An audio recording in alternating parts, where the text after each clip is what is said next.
Good afternoon everyone, welcome to our Tuesday talk for April. Today we're going to be looking at our stress signature and how we can build resilience into our daily lives.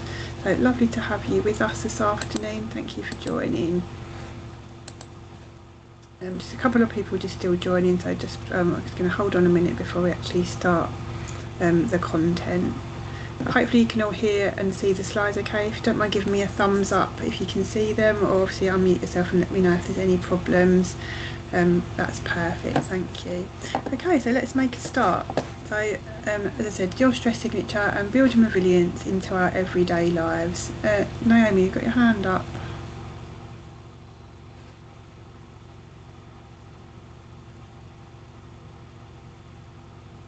Everything okay? If you That seems fine. Okay, so your stress signature and building resilience into our daily lives. So just before we start, I think we've often rushed here, we've just maybe come from another meeting or a piece of work that we were doing. So before we start, I'm just going to have a 30-second reset. So Ariana Huffington, the founder of Huffington Post, she actually does a 60-second reset, but we've got quite a lot to pack in the session, so we're going to do a 30-second reset at the start of a meeting just to help us refocus, leave the thoughts of rushing around from our side, perhaps the thoughts of our lunch. It's got many benefits, including increasing productivity, increasing focus. So let's just take 30 seconds as we begin this session. So I'd like you to imagine you're in your favourite place. Here's one of my favourite places. I love getting down to the coast. Just take some deep breaths, relax into your seat, maybe have a stretch or loosen your shoulders if they're a bit tight. Just get comfortable before we start the session.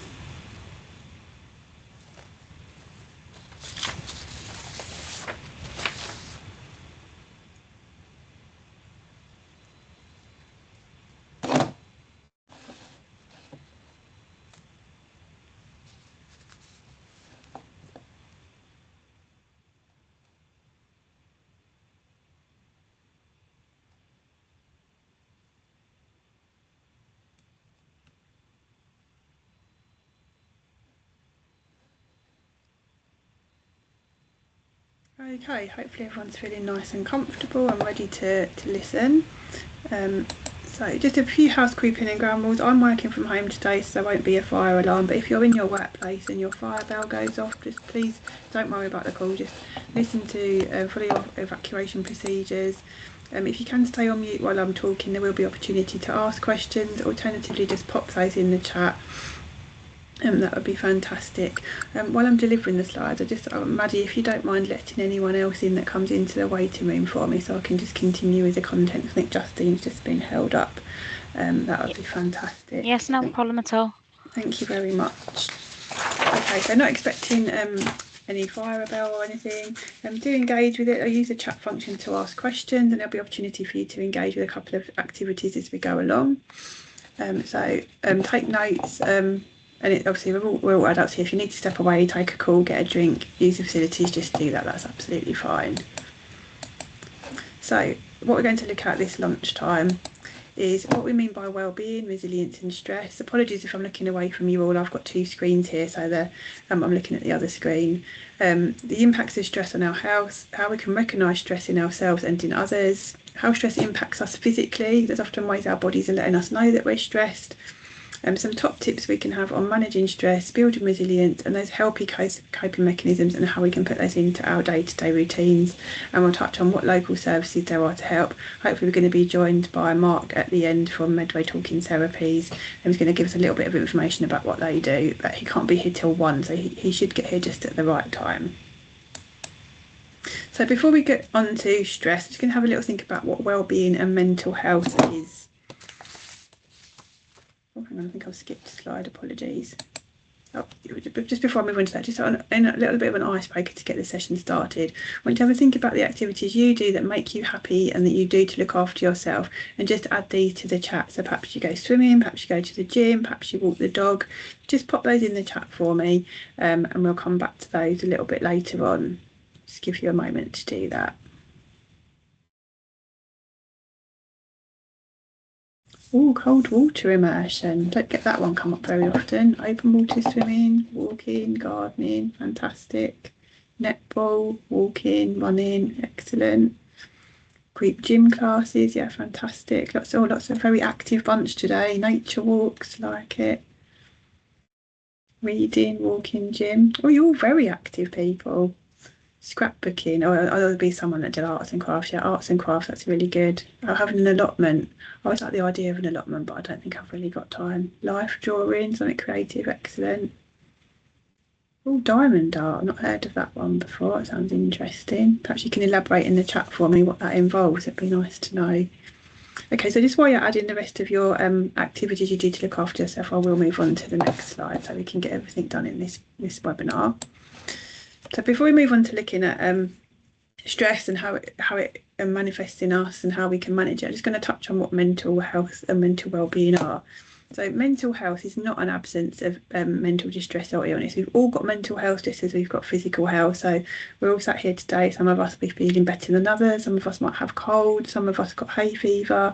And in the same way, some of us will be struggling with our mental health a little bit. Some of us might have a mental health condition. And in life, we will move up and down this axis. So this is taken from our Connect 5 training. And we might sit at one end with no symptoms of mental distress or illness, or we might be at the other end with many symptoms of mental distress or illness. It's not static, we'll move up and down. So we might get something happen to us, we might go through a bereavement, a relationship breakdown, perhaps job uncertainty, and it moves us along the line. As those things resolve, we move back along the line. Sometimes people will have chronic conditions, so they'll stay having that mental distress or illness, but it doesn't necessarily mean they've got symptoms all the time if they're well managed with medication and treatment. But the other element of well-being, which is equally important, is that flourishing well and languishing. So we might have no symptoms of mental distress or illness, and we might be flourishing and we might be doing really well, which is where we all want to be ideally. But again, life's not like that. Sometimes things will be a bit more of a struggle to get done. We might have been getting over an illness, we might have been going through things. So although our symptoms of mental distress might be lessening, we maybe still don't quite feel ourselves. And this little cross-axis model gives us these 4 categories. So the first category is when someone's got high well-being and no symptoms of mental distress or illness, which is where we'd all love to be. Sometimes things get on top of us and we might drop down below into having low well-being. Still got no symptoms of mental distress or illness, but we're just struggling a bit more, things are a little bit more difficult. However, if we stay down there below that line, we can then start to exhibit symptoms of mental distress or illness. But with treatment and with support, we can get our well-being back. We can feel more able to cope with them, even if we have got those symptoms still, and equally those symptoms might subside. So the key here is to minimise our stress and maximise our well-being. And that's exactly why I asked you what you did to look after your own mental well-being, as we'll come on to that in a moment. In terms of other definitions, it's just helpful to have a think about what stress is, as we're talking about that this afternoon. So stress is that adverse reaction people have to excessive pressures or demands placed on them. As you can see on the graph here, we do need some kind of pressure. We need some sort of motivation to get our performance up, that drive to get up in the morning, that drive to get things done, to meet those deadlines at work, or with projects we might be doing at home. If we don't have that, we could have low motivation, low performance, low demands, and we might just be a bit stagnant. So a little bit of pressure is good. Sometimes people say a little bit of stress is good. Personally, I don't agree with that. Pressure and stress are not the same thing. Stress happens when we tip over onto this red part of the graph. So we are feeling anxious and we are overwhelmed by too many demands, and our performance starts to drop off. We can't manage as much, and then we end up with exhaustion and burnout. So that's what we're talking about. We're going to be talking about how we perform at our best and stay sort of at the top of the graph here, and how we stop ourselves from sliding down this slippery slope of stress towards burnout. And that's by using resilience. So resilience is our ability to bounce back, and as well as your capacity to adapt in the face of challenging circumstances, having good foundations of support when time gets tough. And resilience isn't a personality trait. You might hear people say, oh, you're just more resilient than me, or they're more resilient than me. It is something that we can all take steps to achieve and develop. Anyone that's done Connect 5 or mental health first aid might be familiar with the stress bucket model. So this is our metaphorical capacity to deal with stress represented in the bucket. So as you'll see on the picture here, we've got lots of things pouring into our bucket: worries at work, poor diet, financial pressures, lack of sleep, relationship issues, health concern, and they fill our bucket up. We're probably all familiar with extra deadlines and things going on at home or in the neighbourhood. And as we all know, as a bucket fills with water, if we don't release that water in some way, it's just going to pour over. And it's often that extra drip, that tiny thing that happens, which is the last drip that fills the bucket. And we go from coping well to being anxious to feeling very overwhelmed. So those activities I asked you to put in the chat that we talked about at the beginning, what they do is they come along and they puncture those holes in the bottom of the bucket. So practicing mindfulness, good time management, connecting with friends and family, and that helps that pressure to drain. Just be aware of the tap on the side, these unhelpful coping mechanisms, so sort of unhelpful behaviours, such as smoking, drinking too much alcohol, gambling, other sort of unhealthy things can actually refill your bucket. So people might get into drinking too much alcohol, causing themselves then financial and health problems later, which will refill their bucket. Obviously smoking, smokers think they're reducing anxiety, but actually smokers' anxiety levels are higher due to the nicotine and stuff in their cigarettes. And things like gambling as well, in the long term it's going to add to sort of financial pressures and cause relationship breakdowns and so on.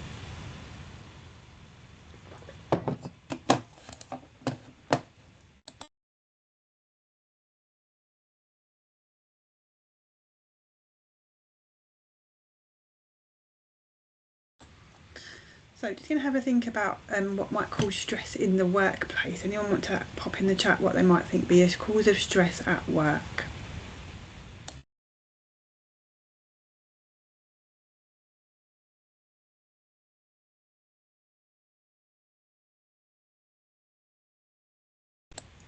Oh yeah, definitely being understaffed, IT issues, yeah, huge cause of stress in lots of places. Deadlines, workload, moving deadlines, yet being unsupportive, high work volumes. Oh, these are all really great suggestions. Thanks for joining in, everyone. Relationships at work.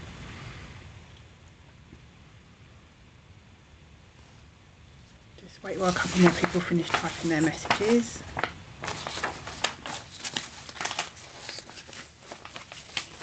Yeah, long hours, yeah, excellent suggestion.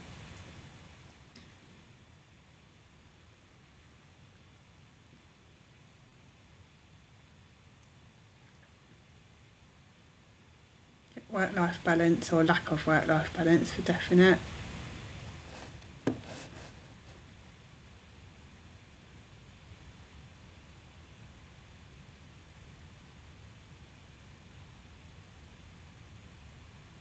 Right, just bring up the list we've got here. So yeah, lack of control in workload, whether that's too much work or too many different types of work, high demands on time and energy, a fear of redundancy or restructure, difficult relationships with colleagues or managers, we definitely captured that one.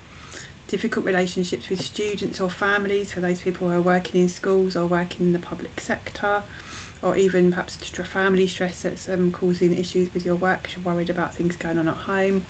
And then bullying, harassment or discrimination at work. So I think we've captured all of those and some additional ones. And then causes of stress outside of work, sort of captured by these 6 images here. So finances, life changes, illness or injury, bereavement, that non-stop lifestyle, and significant life events, so marriage, moving house, breakdown of relationships, birth of children. Just a couple more suggestions for work ones here, so we got fear of speaking up as well. So yeah, thanks for all your suggestions. But as we can see, we've got lots of causes of stress, some of these things outside of our control and some things that we can help to manage as well. So what stress does, it sort of exhibits itself in us in different ways. So the first column here shows us how it can make us feel emotionally. So stress can make us feel irritable or impatient. It can give us overwhelming thoughts or racing thoughts. It can make us nervous, anxious or afraid. It can give us lack of interest in the things we enjoy. It can make us cynical, depressed, give us self-doubt, make us feel helpless, trapped, defeated, neglect, lonely. I think we're all familiar with these things at times. Would anyone like to suggest in the chat how stress might make us feel physically? What might we notice in ourselves if we're feeling stressed physically? Or how might it impact our behaviour?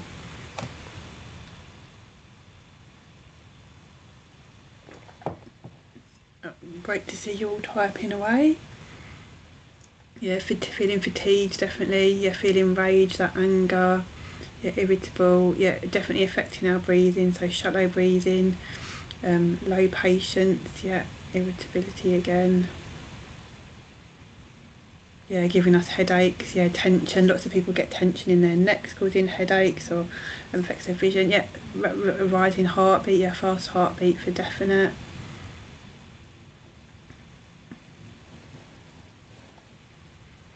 But yeah, backache. Yeah, lots of people get different aches and pains.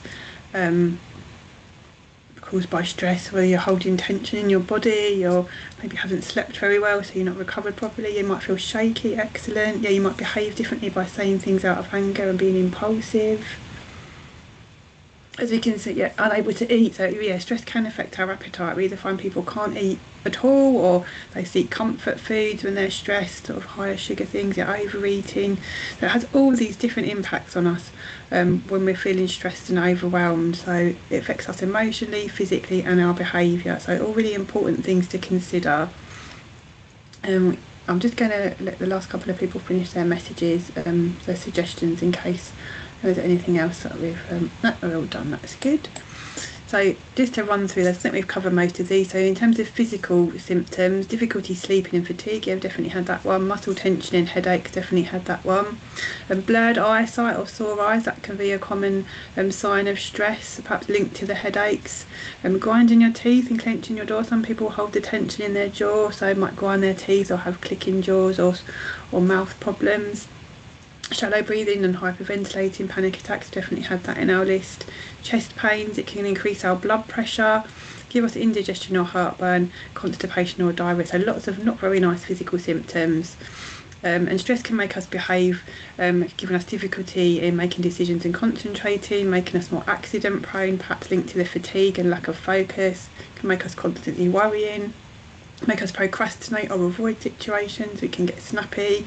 Some people will bite their nails and pick at their skin as a sign of stress. We might eat too much or too little, smoke or drink more alcohol than usual, feel restless like we can't sit still, and we might be tearful or crying. So the reason we pull this list together is just to help you reflect on what your stress signature might be. So some people will have stronger tendencies to do one thing than another. So some people, stress will really affect their sleep. Other people, it will really affect their appetite. Other people will notice that they start twiddling their hair or picking their nails, or they're pacing more. You might actually notice this more in a close friend, in your partner or your colleagues or family members.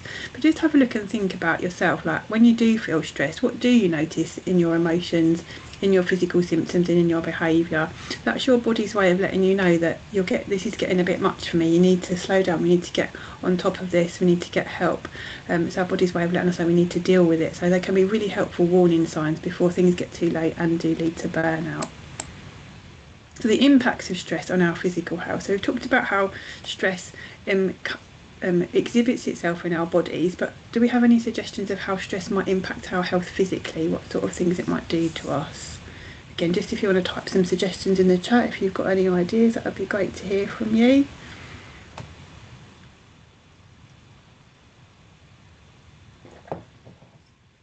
Yeah, weight gain, definitely if they're emotionally eating, certainly. And obviously the stress can impact our sleep, which then impacts our hormones and impacts our appetite. If we haven't slept very well, we get too much of the hunger hormone and not enough of the hormone that tells us we're full, so then we're probably eating more than we should do. Headaches and migraines, definitely. Increasing blood pressure, lethargy, excellent suggestions. A little diagram here, oops. Hope you can see it nice and clearly. So stress affects our body in lots of different ways, and actually affecting our physical body. Stress starts a flight or fight response to prepare your body to reaction of stress. If you think about running away from a tiger, if it jumped into the room where you're sitting right now, you need that stress and that alert to get up and run. But stress from work or stress from other issues has the same impact on us, making us either fight or flee. And it impacts our body's immune system. It's preparing us for injury instead of maintaining health and attacking pathogens and mutations. So it does impact our central nervous system. It impacts our respiratory and cardiovascular system. So when we're stressed, the need for oxygen is greater. We need to get more breath in to run from the danger. Muscles around the legs tense and breathing becomes more fast and shallow. And it impacts our cardiovascular system by increasing our heart rate and our blood pressure and our blood's ability to clot in case of an injury. But over time, if you're under chronic stress continuously, this can actually cause damage to your arteries and increase your risk of heart attack or stroke. So whilst it's really important to manage our heart health by eating healthily mentally and not smoking, we actually need to manage our stress levels as well, just as much. Stress can interrupt our reproductive system, interrupts with our hormones, leading to problems in our reproductive system, our sex drive, missed periods, etc. Our digestive system, it can lead to a rush of hormones in your body, which can upset your stomach, leading to heartburn, indigestion, diarrhea, nausea, stomach ache, and just interrupting our hormones that tell us if we're hungry or full, as I just said. Our endocrine system, so we often seek extra sugar when we are stressed, which can be released into the body, then that causing further hormone imbalances and increasing our risk of diabetes. And it impacts our musculoskeletal health as well. So when you're stressed, you tend to tense up your muscles. That can lead to body aches and pain, can cause inflammation, flare up old injuries, make us more likely to pull muscles and so on. So we do really need to get on top of stress. So we've done all this miserable stuff about how stress is bad for us and what it does to us. So now we're going to look at a bit more positivity with some ways to practically manage our stress together. So at the beginning, I asked you to put in the chat things you did to look after your own well-being, and some of you might have come across the 5 ways to well-being before. So these are 5 evidence-based ways from the New Economics Foundation. Lots of research went into these, and broadly speaking, activities that fit into these 5 categories can help us manage our stress. So we've had lots of people saying they were active, going to the gym, swimming, open water swimming, walking dogs and things. So that fits into the be active category. Things that fit into the take notice category are things like mindfulness or craft hobbies, things where you take your mind off what you're doing, give yourself that mental break from the worries and stresses that you've got, and do something maybe with your hands or something you can focus on there in the moment. Keep learning, so learning something new that changes the part of your brain you're using, and again it gets your mind off something that you're focused on and stressing about. So learning an instrument, learning a new language, reading, watching a documentary or a film on television. Connecting, so problem shared is a problem halved. I'm sure that's a saying we're all familiar with. Just connecting with others, having our colleagues around us, friends and family.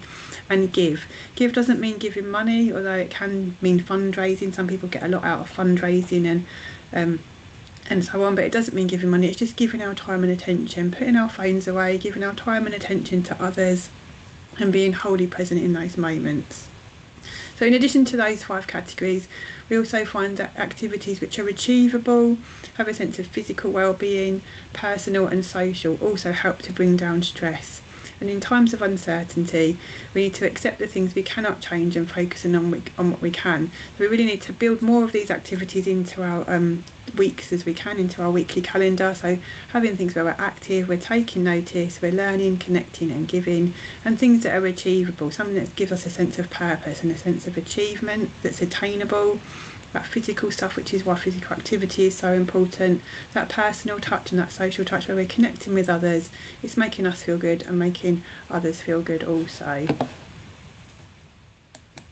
And what they do is they feed into our good functioning. So the more of those things we do, this is another model taken from our Connect 5 training, the more of these we do, that boosts our well-being, it increases our feelings, our day-to-day overall happiness and satisfaction, that sense of purpose, that sense of achievement, and that then increases our mental capital. It helps us to feel more resilient. It almost, if you like, grows our stress bucket a little bit, as well as punching those holes in it. It can make our stress bucket that little bit bigger so we can cope with a little bit more.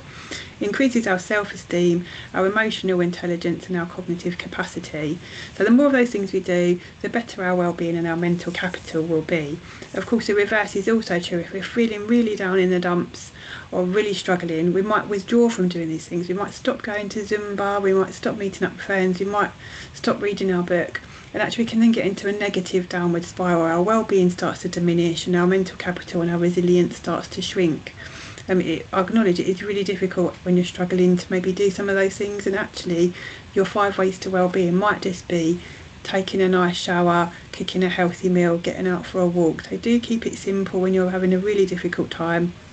But reach out to friends. If you notice your friends stop coming to your exercise class or coming out for a walk or coming to lunch with you, just check in with them. Maybe they're struggling and they just need a bit of encouragement or someone to connect with to help them get through whatever's going on. Right, hopefully people have got a piece of pen and paper to hand on their notepads. We're going to map out our 5 ways to well-being now and see if there's any areas we need for improvement.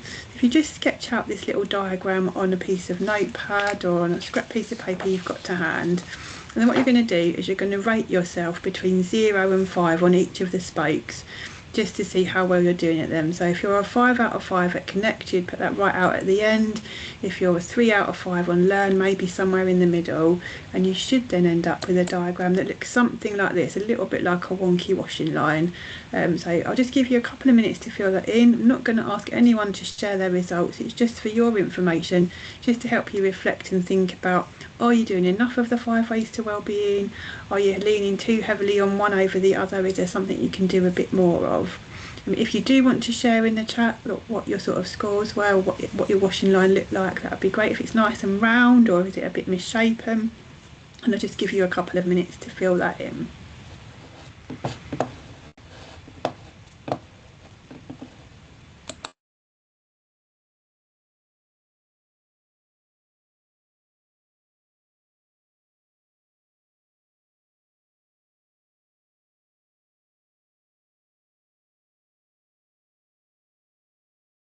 Right, so the take notice one, someone's asked in the chat what take notice is. So take notice is those hobbies where we're taking notice in the moment. So things like craft hobbies, bird watching, something where you're taking your mind off the day-to-day stuff and just focusing there, baking perhaps even. It's all about, or even just practicing mindfulness. So anything sort of mindful, colouring, all those types of hobbies. Hopefully that's helpful.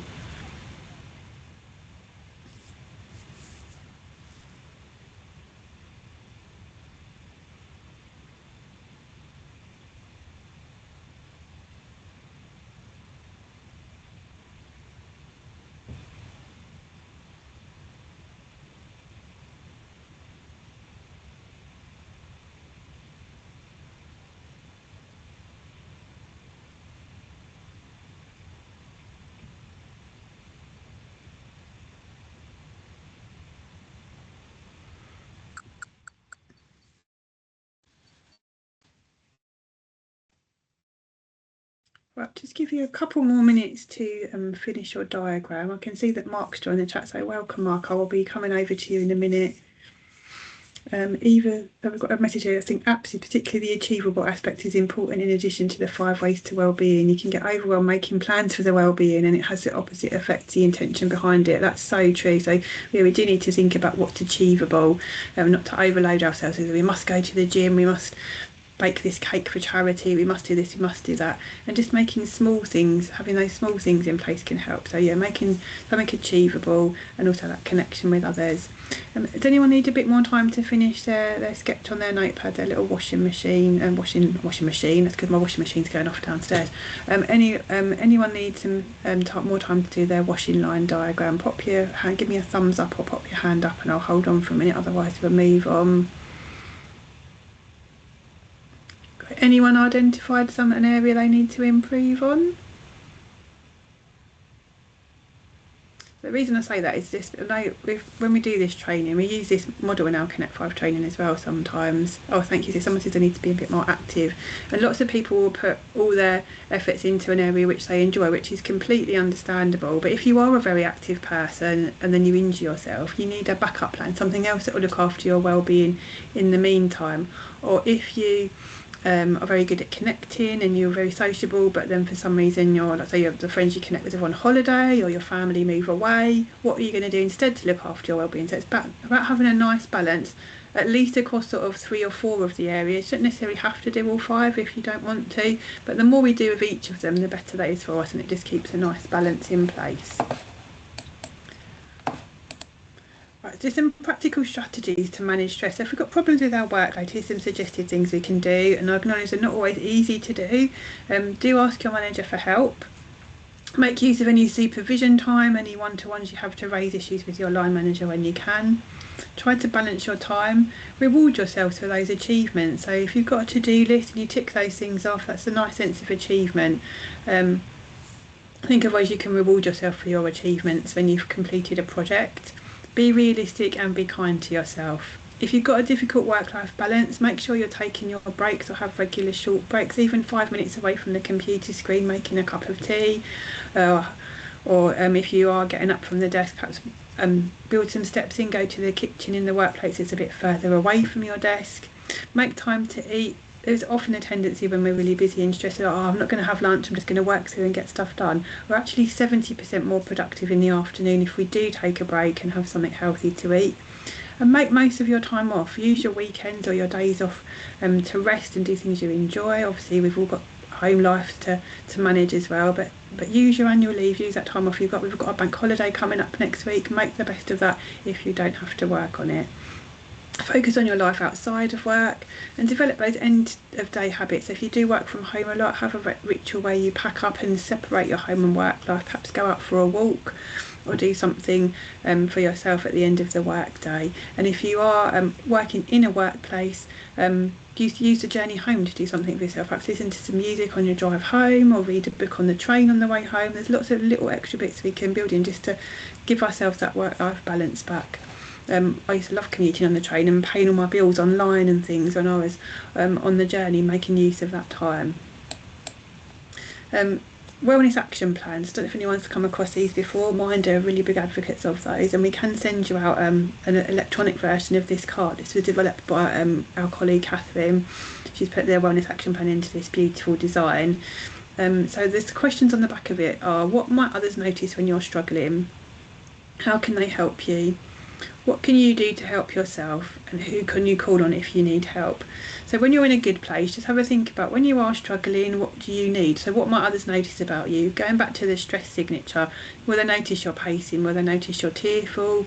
Will they notice you're picking your nails or twiddling your hair?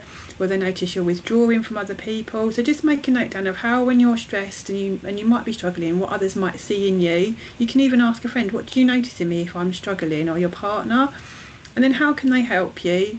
What can you do to help yourself? And who can you call on if you need help?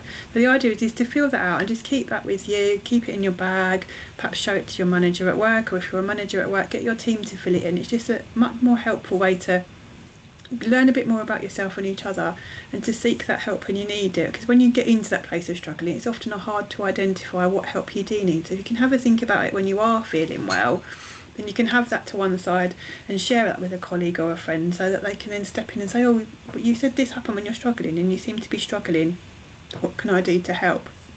And also that thinking about what we can do to help ourselves is important, to sort of put things in place which maybe take the pressure off, make things more achievable, and then who we can call on if we need help. And there's lots of helpful services out there, and obviously we can call on friends and family. We might have particular people that we like to go to. So in terms of sort of our physical health, switching on our rest and restore system is really important, and we can do that by physical activity. So if we've had a stressful time at work, getting out for a walk at lunchtime, a walk around the block, taking a breath, and some breathing exercises can be really useful. So I'm just going to play this really short video from Every Mind Matters, which takes us through a breathing exercise, which can be useful in bringing down your stress levels, particularly if you're finding your heart's racing or you're feeling a bit breathless. Actually, I think I might need to stop sharing and share with sound, so bear with me 1 second.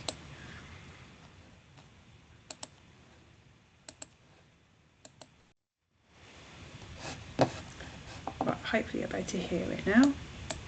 So often we're caught up in life's demands with no time to stop, but becoming more aware of your own thoughts and feelings and what's around you, and accepting the present moment, can help improve your mental health and well-being.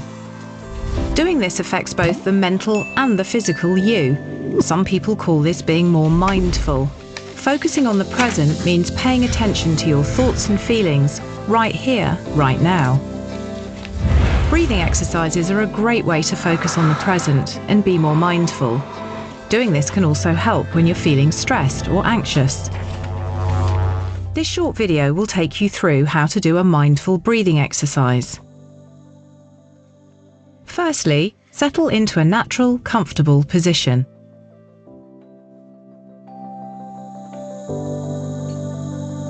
When you're ready, take a deep breath in and a deep breath out. Breathe naturally, noticing the sensations of the breath entering and leaving the body as best you can. Allow your shoulders and neck to relax, focusing on your breathing, just being aware of it.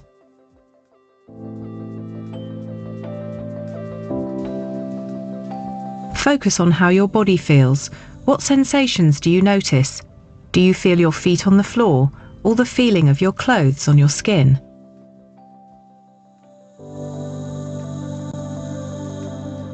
Take this time to pay close attention to physical sensations, from the top of your head right down to your toes.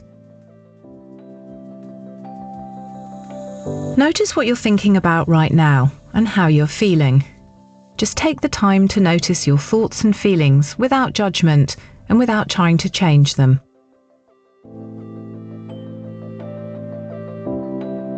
When you're ready, take one more breath and try to bring this awareness with you into the next moments of your day. Breathing techniques like this one can help to center you in the moment at any time and connect you with the present, which can help if you're feeling stressed or anxious. Hopefully people found that useful. There's lots of other good videos on Every Mind Matters, so do check those out in your own time. So often. Right, another question for you, if you don't mind answering this one in the chat for me. Why do you think we don't always do the things we can do to help manage our stress? If anyone wants to make some suggestions as why don't we prioritise looking after our stress?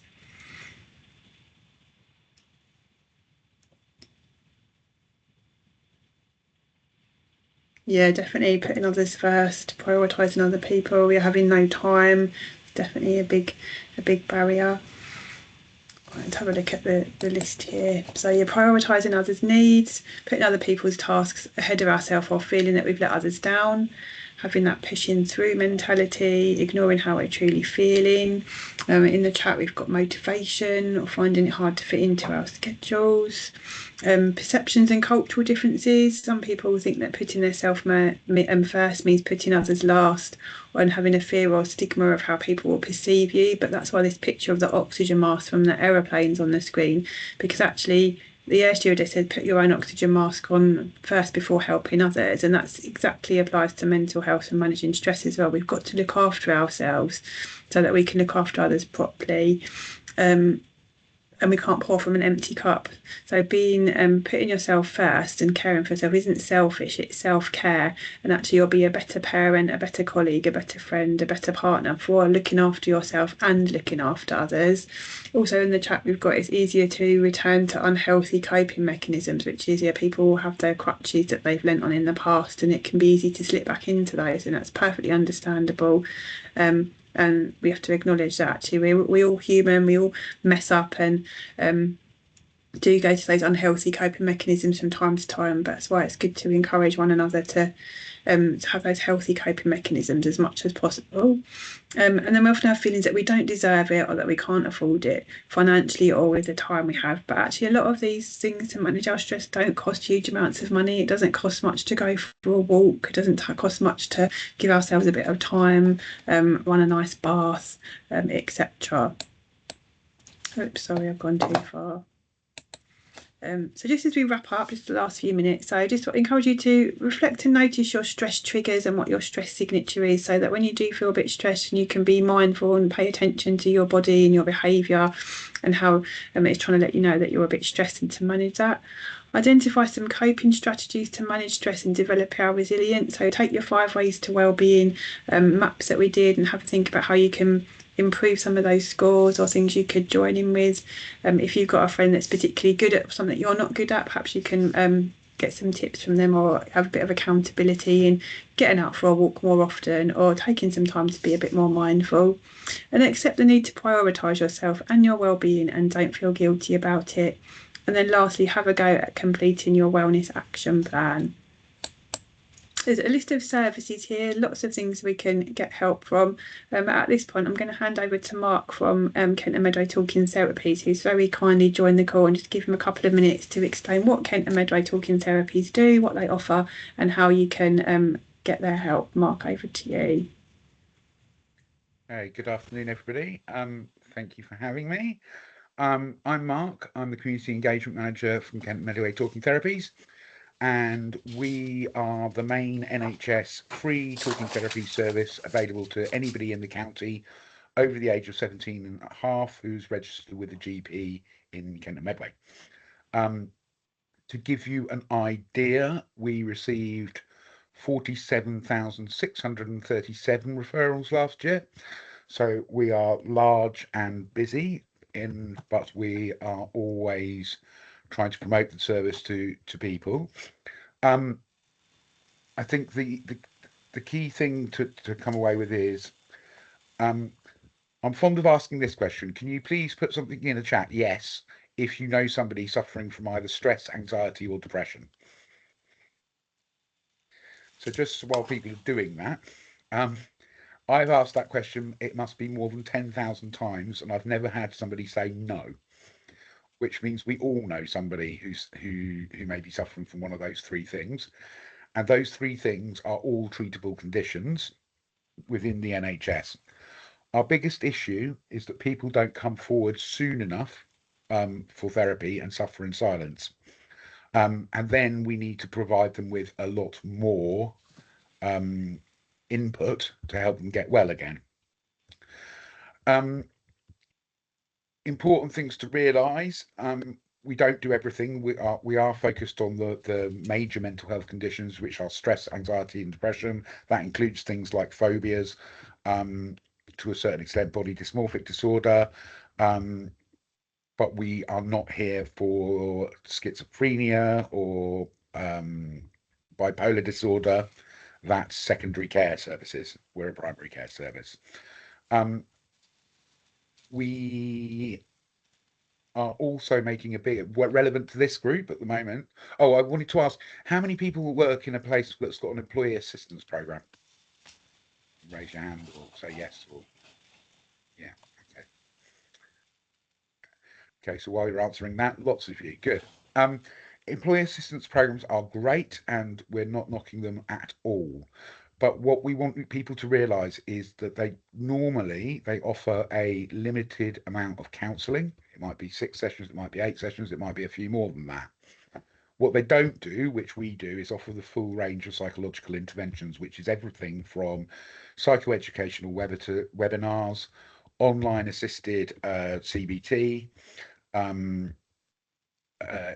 based cognitive behavioral therapy is not usually included in employee assistance programs, although it is sometimes. Something called EMDR, if people know what that is almost never included, but is our go-to treatment for traumas. So though we believe that employee assistance is great, we want people just like you to know that there is more out there and that we really need to be matching up the right person with the right treatment at the right time. We're very keen to get to business, which is why I've sort of teamed up with Michelle recently, and people in work, because we think that many people are going about their day-to-day business, not announcing themselves. They're probably at work. Quite often, they don't come to the attention of employee assistance until they go off with stress. And our message really needs to be, please take action before that happens. Obviously, we will treat those people who are currently unwell because we're the NHS and that's what we do. I wanted to highlight for members of this group, we are having an event based around wellness in the workplace,